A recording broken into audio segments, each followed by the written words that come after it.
Are you waking up to go to the restroom in the middle of the night?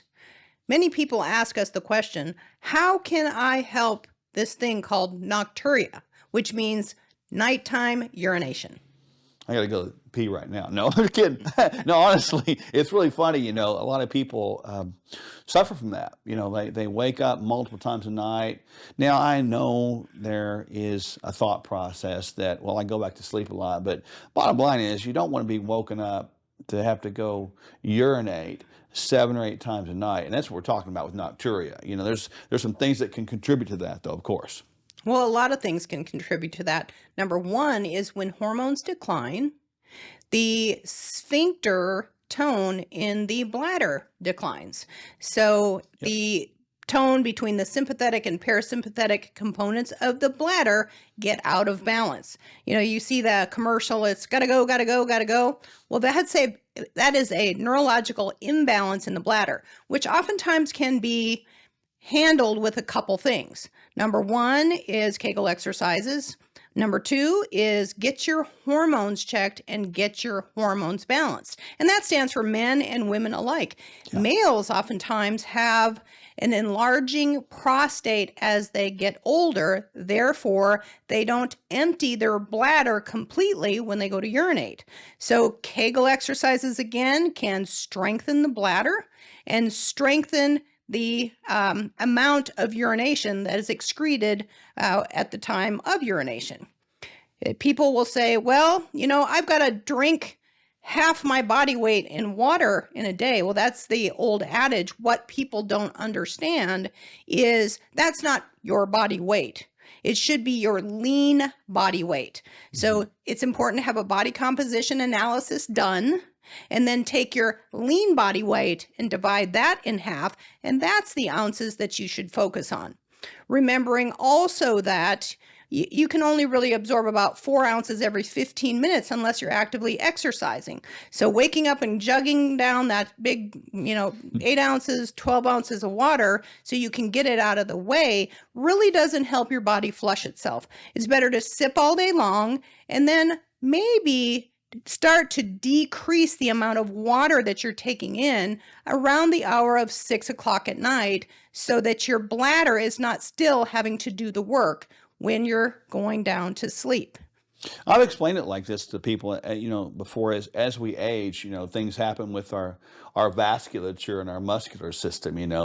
So all that process you're talking about, the sphincter and being able to push that urine out of that bag, that it's holding there. So think about this, your bladder as a bag of waste products, liquid, and you have to contract to pull that out of there. As we age, the muscles lose strength, they lose power. And so what I believe happens as well is we're not able to pull it all out of there. So therefore there's a little bit more in there than we normally would, leaving less space to fill up to have to go again.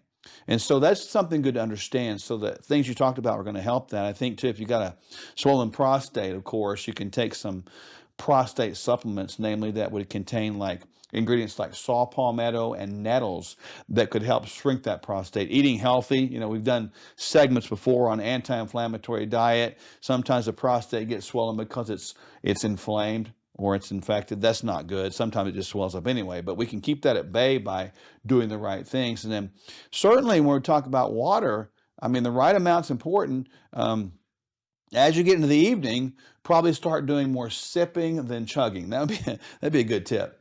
Yes, like after the hour of 6 o'clock, begin the sip instead of the chug, for sure. Yeah, there's no reason to keep chugging it. Now, personally, I'll have a cup of water there by the bedside, and it's going to sound quirky, but even when I do have to get up to go urinate, I will have a drink, sip. I'll fill my mouth full before I go back to bed. I do that for the opposite reason. I'm not thinking about overhydration. I'm thinking about being underhydrated. I don't want to become dehydrated, because if you get up in the morning, the thing is what you should do, then at that point in time, you should be drinking the whole glass, even before you start drinking your coffee if you go down that pathway. So it's important, we've got to make sure we're continuing to keep the water in there, because their body is, 65, 70% water?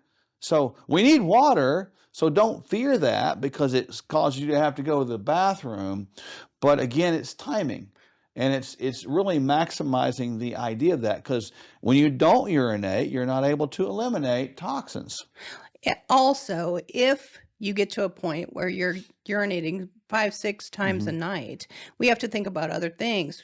Is there an infection going on? Yeah. Is there an outlet obstruction going on? Do you have a polyp inside the bladder? So if the simple tips don't help you, it might be time to have a bigger workup done to make sure something is not looming that needs to be taken care of. Well, and can't forget type 2 diabetes, right? That's the That's classic going to right there. create polyuria. That's That's right. right. So if you're urinating a lot and you've never had your blood sugar tested or your insulin score tested, you probably need to do that. It's a big deal to make sure you're looking at the right things, and just don't blame it on one thing. That's right. Sugar is a diuretic. So if it's in the urine, water follows sugar because of its osmotic potential. So you're going to lose your water if your sugars are high. Clear. And so, folks, here's the thing. Nocturia is something that may happen a little more frequently as we age. Got it. But it doesn't have to be something that affects your life or the quality of your sleep. So do these few things, analyze it correctly, treat it correctly, and understanding it's good, and then hopefully you'll enhance your good night's sleep. Hope that helps.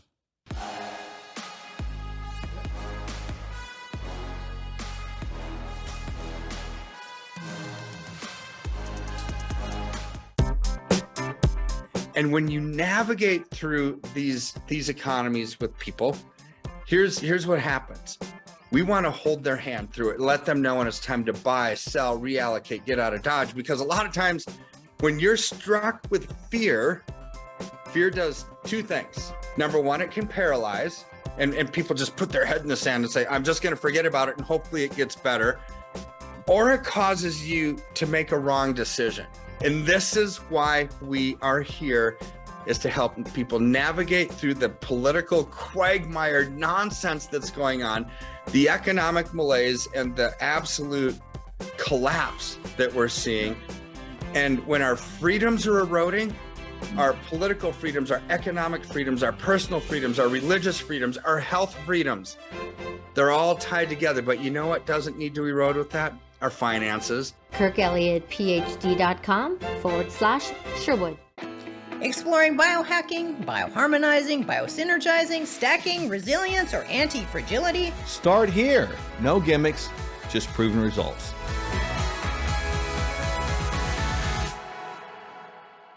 Hey there, Kevin Sorbo here. Now, deep down, we know this. We're more than just a brain and a body. We're a spirit, we're a soul, and we're also a physical temple. If you hit the wall when you're trying to improve one aspect of your being, it's probably because, well, other aspects are sabotaging our success. So that's why diets don't work. And frankly, why so much conventional wisdom from our so-called medical establishments falls flat. Doctors Michelle and Mark Sherwood have a very different approach. I should know because I happen to be one of their patients. They address the whole person to get to know you, your challenges, and more importantly, what your goals are. Then they offer a complete plan that addresses your unique biology and your heart. They'll help you discover what you need to experience transformation. So find out more at sherwood.tv/sorbo. That's sherwood.tv/sorbo, or see the link before. Now I'm heading for a workout. You should be going for a workout too. All right, guys. God bless. Let's shine the spotlight on one of our star supplements. The human body can make most of the types of fats it needs from other fats or raw materials, but not omega-3 fatty acids, also called omega-3 fats or N3 fats. These are essential fats that the body must get from food. Biomega 1000 provides a potent dose of omega-3 essential fatty acids sourced from a strategically placed fishing facility in the far South Pacific Ocean off the coast of Chile. Each capsule delivers an impressive 1,000 milligrams of EPA and DHA, and the capsules also contain vitamin E. See the link below for a special offer, and remember, don't be fooled by cheap online knockoffs.